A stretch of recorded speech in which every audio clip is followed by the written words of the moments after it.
everybody joining us today, finding time in the day to join us. A very warm welcome.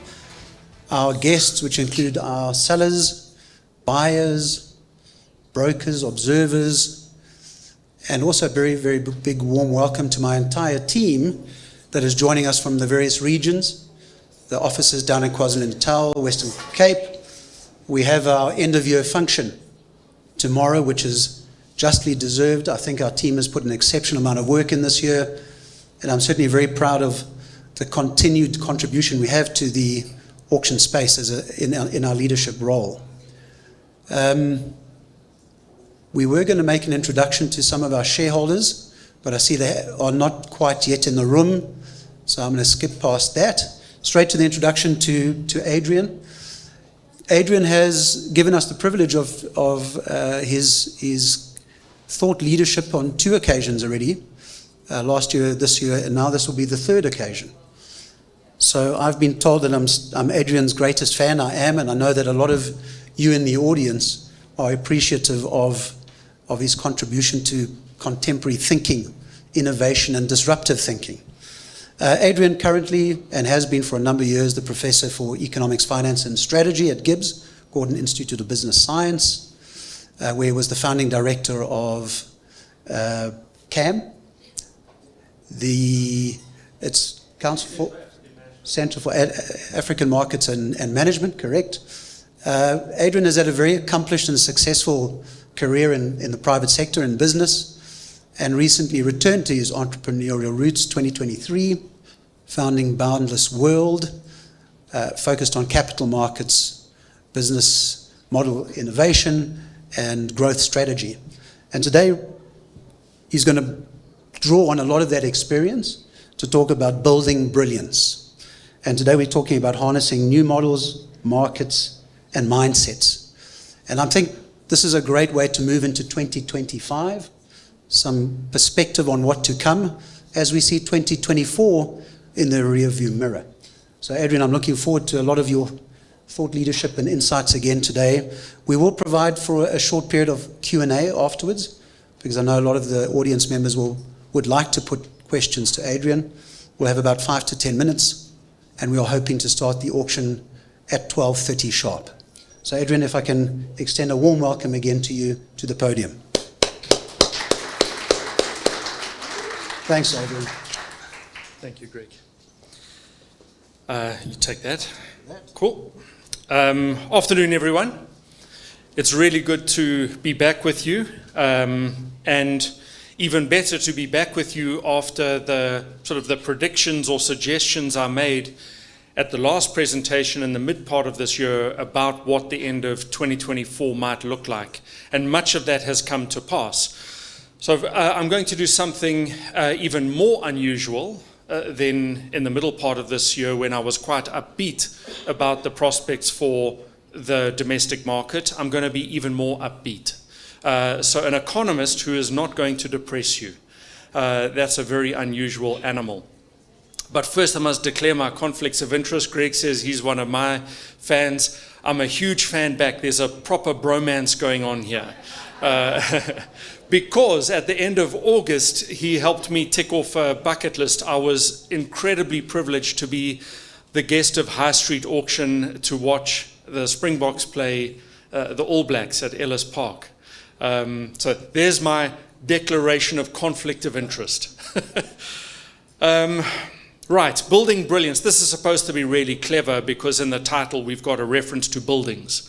And you want to build brilliance, buildings can do brilliant things, etc. That's the end of the alliteration. What I really want to get to in the theatre thing is a joke here, haha, the heart of this presentation is how we get from understanding the context into implementing or building effective strategy.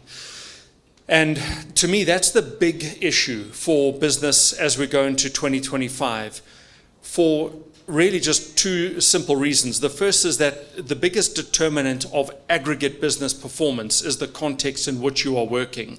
And overarchingly, that's outside of your control. Anyone who's been in our high street auction presentations knows that this is one of my big arguments about the implications for business is to first understand what your context is, because that context is going to be the single biggest driver of aggregate business performance.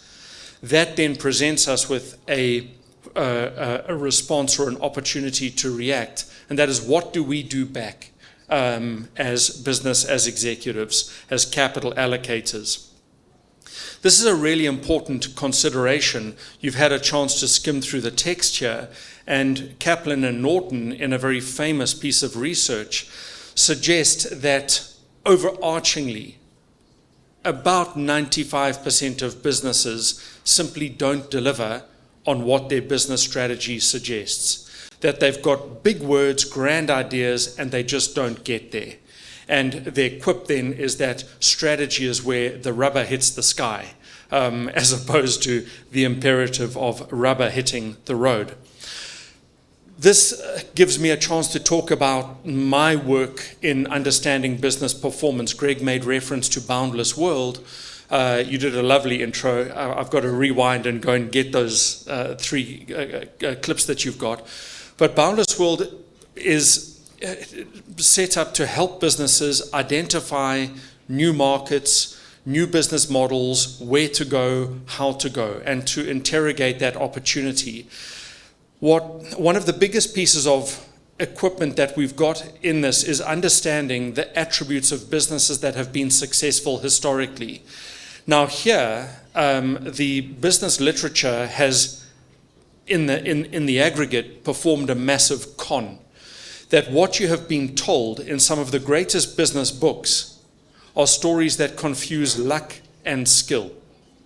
And that when we find a business that's been incredibly successful by market capitalization, growth in revenue, the success of shareholders, the CEO's magnificence, we then go and interrogate the CEO, ask them how they did it, ask the founding shareholders how did they do all of these incredible things, and then we tell the story backwards. It's a masterstroke in deception where luck, and I don't mean deliberate deception, but they are confusing luck and skill. How do we separate this out? I won't bore you here, given this forum, with the statistical techniques, but there are some very neat ways to separate skill and luck. But rather than boring you with the statistics, I'll give you the anecdote of Usain Bolt. If any one of us got to a start line to run 100 meters against Usain Bolt, we would lose. And we would lose 100 out of 100 times. We would lose 1,000 out of 1,000 times. There is nothing lucky about him running the 100 meters in 9.87 seconds. It is skill. And that skill is about his training, what he eats, the design with his coaching team, the hours that he sleeps, who he trains with, how often he trains, where he trains, etc. All of that is in design. And the design is your intention. However, let's be a tiny bit contentious. Usain Bolt is lucky. Because if he was born in Scotland, he would not be the world's 100-meter champion. Because he would not have the genetic construction that he has. He would not be a tall man with fantastic long legs. So he's lucky that he is born that way. Let me try and give you another, maybe even more contentious example. This is my favorite tennis player, Aryna Sabalenka. And she recently became world number one. Now, I could make the same points about her. She's unbelievable. She's got an incredibly powerful serve. Fast around the court, tall stature. And so Sabalenka is incredibly skilled. You don't get to world number one without being skilled. But she was lucky to become world number one. And the reason that she was lucky was the number one earlier this year at the time stopped touring. And because the number one player stopped touring, she was penalized. And so she loses points from her rating. Sabalenka leapfrogs and becomes world number one. That's lucky. Sabalenka did not design or cause the actual world number one to stop playing and to skip touring. So our task in assessing any outcome is to distinguish skill from luck. And that then allows me to talk a little bit about the luck that is, or good luck and bad luck. And so remember, luck is good and bad, and luck is asymmetric. You don't have unusual doses of good luck and unusual doses of bad luck. We all get luck distributed approximately evenly. Good things happen to us in life, and some bad things happen to us in life. When we get to the end, we've probably got an even match of good and bad things. James Carlyle helps separate this in our heads by referencing the economy as the most important driver of business performance. The data that you see here shows the relationship between economic growth and business performance. It makes a very simple but powerful point that about half of company performance is explained by the context in which that business operates. If you are building a business in China and enjoying 8% economic growth over the 1980s, 90s, and noughties, you can make a lot of business mistakes and be forgiven by that 8% economic growth. If you're building a business in COVID, minus 5%, you almost don't have an opportunity to make a mistake. If you make a mistake, the next step is liquidation. So the economy can be an unbelievably kind and generous giver, or it can be brutal, but you don't control the economy. And so the economy that is given to you is your good or bad luck. That's that's the point, that's the argument I'm making in setting the stage for what do we do going into 2025. If the economy matters so much, a second piece of my research is about understanding what drives economic performance. Deng Xiaoping, I love this quote, I overuse it, but Deng Xiaoping says, I don't care what color the cat is, as long as it catches mice.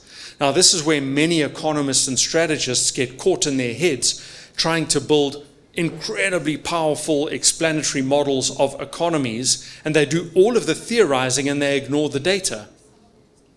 About 15 years ago, we did something very different. We stopped theorizing and we just asked the data, what is it that drives economic growth? We had access to data for 160 countries, 60 years of performance, and 1,200 line items per country. It's a massive, massive data set. And we asked that data set Deng Xiaoping's question, what is it? What does the cat look like that catches economic mice? And we find from that work just 6 ingredients. I cheekily call this the Saville six-pack. People say, oh, have you seen Adrian Saville's six-pack? Not even a chuckle. I'll work on my material. But wrong crowd. These are the 6 factors. What I love about this is not only are they powerful in explaining economic performance, they're easy to explain and understand. These are the 6 ingredients. A country must have a high savings and investment rate. Savings is what goes into financial institutions, and investment is the way they manifest, including warehouses, highways, harbors, fiber optic cable, hospitals. That's the savings and investment. Demography is your work isn't done. Have babies. That there is only one country, there's like a shout out here.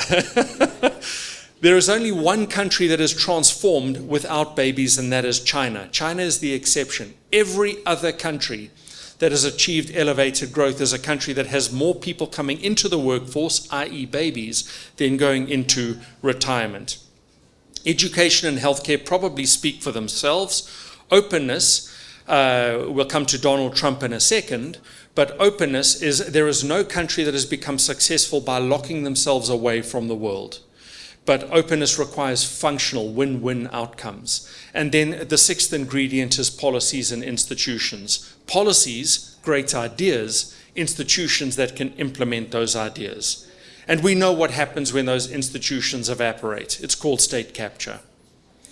So those are the 6 ingredients. We can then measure the 6 ingredients and we can assess a country's growth structure. There's a huge amount of information on this chart.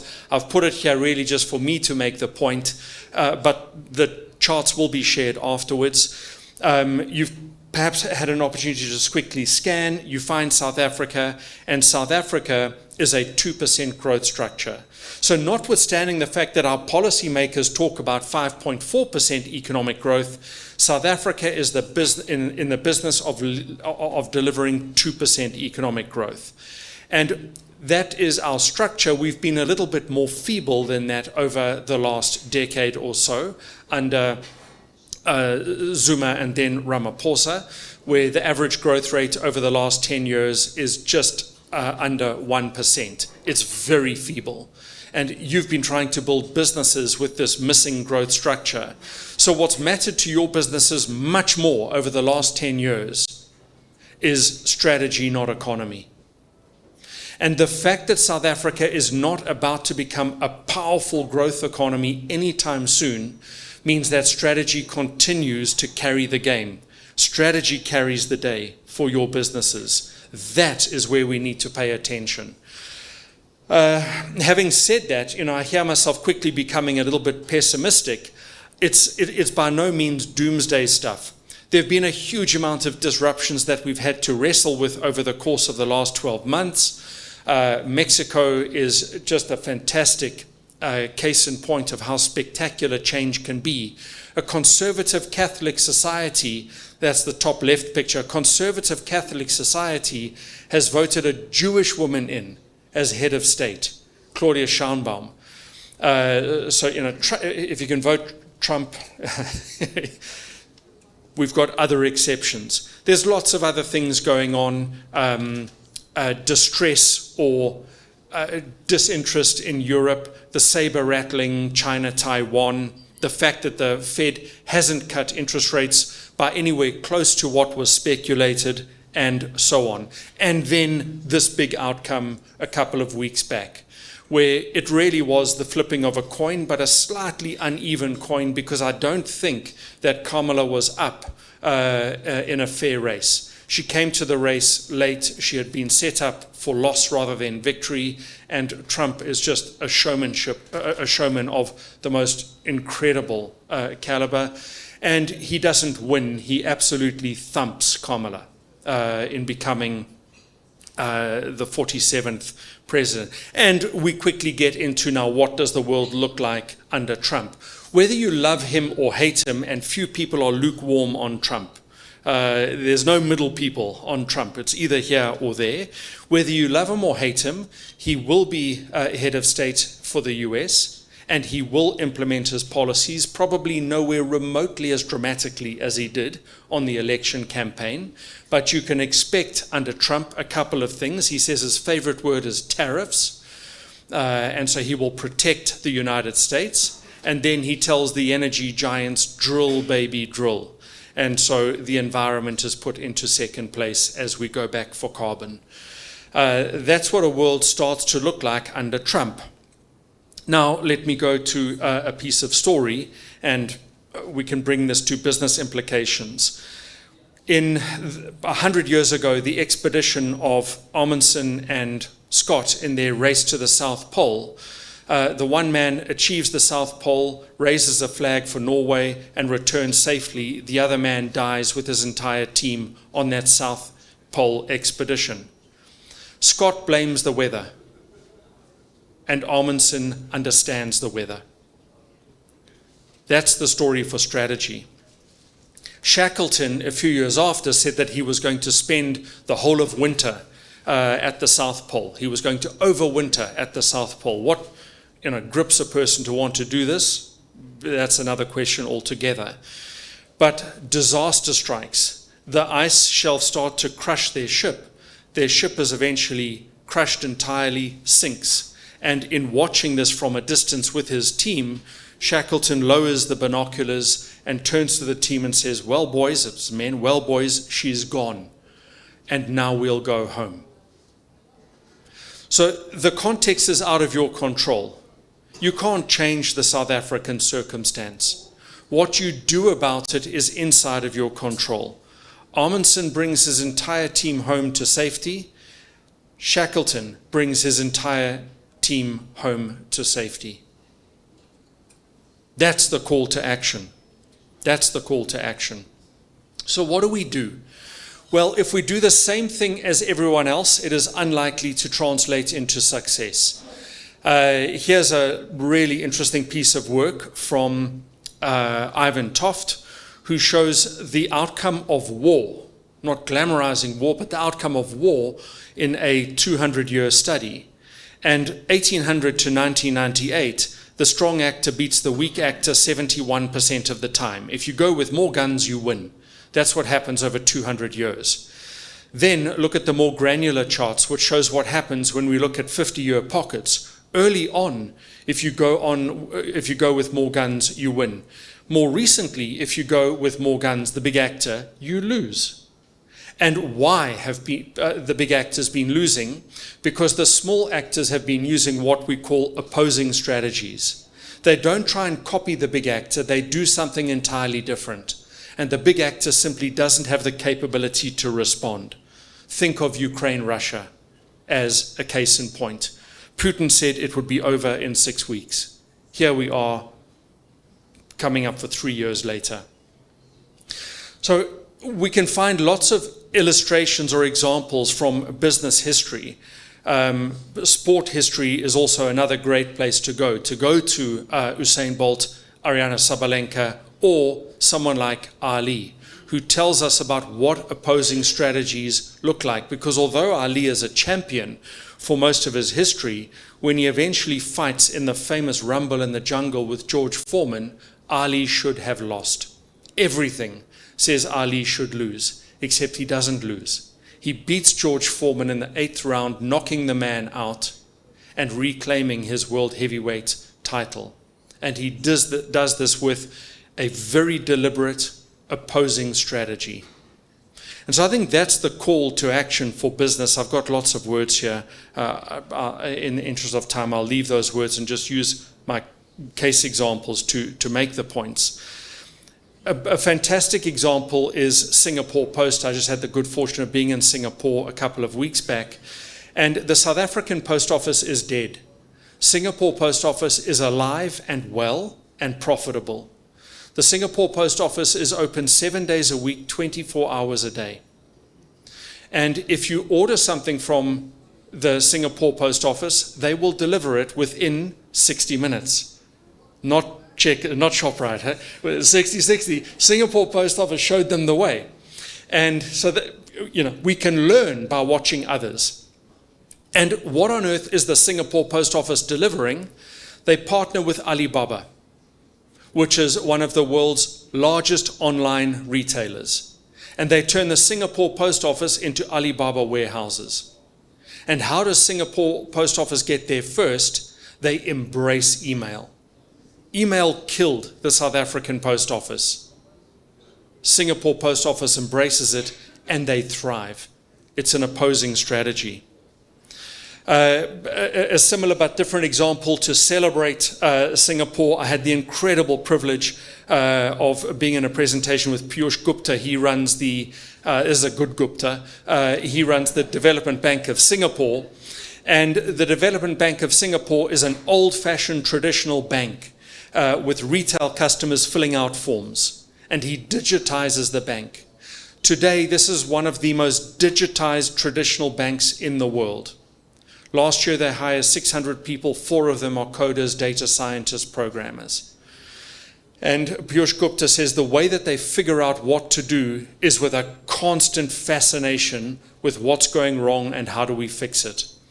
And when they find a problem in the business, their teams have not 72 weeks, 72 days. Their teams have 72 hours to figure out the solution. 72 hours. That's the call to action. No Exco, Manco, board report, Stratco, then an implementation committee. Okay, Let me finish with some upbeat notes on South Africa. So your call to action in Building Brilliant for 2025 is to figure out the heart of your business, the core capabilities, the essence of your strategy. And then when you sit down at the start line, it's not words, it's action. It's all about implementation of that strategy. 2025 will be a little kinder than 2024 for South African businesses. Photovoltaic irradiation makes this one of the countries in the world where it is magnificent to build renewable energy. Few places have higher photovoltaic irradiation than South Africa. Commodity prices are still elevated, and under public-private partnership, Transnet will go into 2025 in better shape than it came into 2024. Transnet is a long way from repaired, but it is work in progress. Our neighborhood is the second fastest growing region in the world. The two fastest growing economies in the world over the last decade are Ethiopia and Rwanda, not China and India. And sub-Saharan Africa is romping along with fast, elevated, single-digit growth. We live in a fast-growing region. I love my maths here. So I've got, idea, you just have to entertain me here. I worked so hard at this. I've got idea 1, I've got idea 2, I've got idea 3, and now, ta-da, idea 4. 247. I can count because today is day 247 of uninterrupted energy. And it is building confidence in South Africa. I'm not sure what's happened in your businesses, but I can tell you what's happened in mine is the diesel bill has disappeared. And that's free cash flow. And that's back to margin. And I can operate with greater certainty and less disruption. And we're seeing confidence in South Africa slowly restore. Last point, Greg, promise. If you can build brilliant businesses out of South Africa, here is my most magnificent example. Again, declare a conflict of interest. This is a company that I'm doing business with. I'm writing a book on this company with Bruce Whitfield.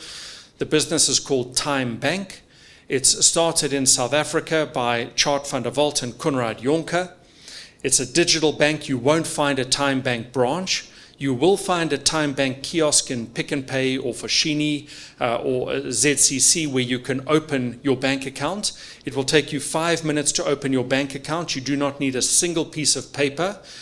South Africa has got some things fantastically right, including our Home Affairs, where biometric has been a brilliant build. So if you give a fingerprint in South Africa, they know who you are. And that fingerprint on the kiosk immediately identifies you as a breathing, living, existing person. Photographic image then tells us that you really exist. You are at the kiosk. I'm taking your photograph. They send a message to your mobile phone that triangulates you. Your bank account your bank card is printed at the kiosk, 5 minutes. Transaction costs in Time Bank, 0. You do not pay a transaction fee. And their cost because the bank is entirely digital, it costs the big banks about $170 per year to manage a customer. It costs Time Bank $17 per year. The big banks will have to drop their expenses by 90% to get to the same cost as Time Bank. Time Bank has now achieved 10 million customers in South Africa. Standard Bank, it took 160 years to get to 10 million customers. And Time Bank has expanded to Philippines, next stops off Vietnam and Indonesia. And Time Bank in Philippines in 2 years has opened 5 million active bank accounts. So this business in the space of 5 years has achieved profit with 15 million customers. You can build brilliant things in this country. What are you going to do? I think that's a cool way to end 2024. Be brilliant. Thank you.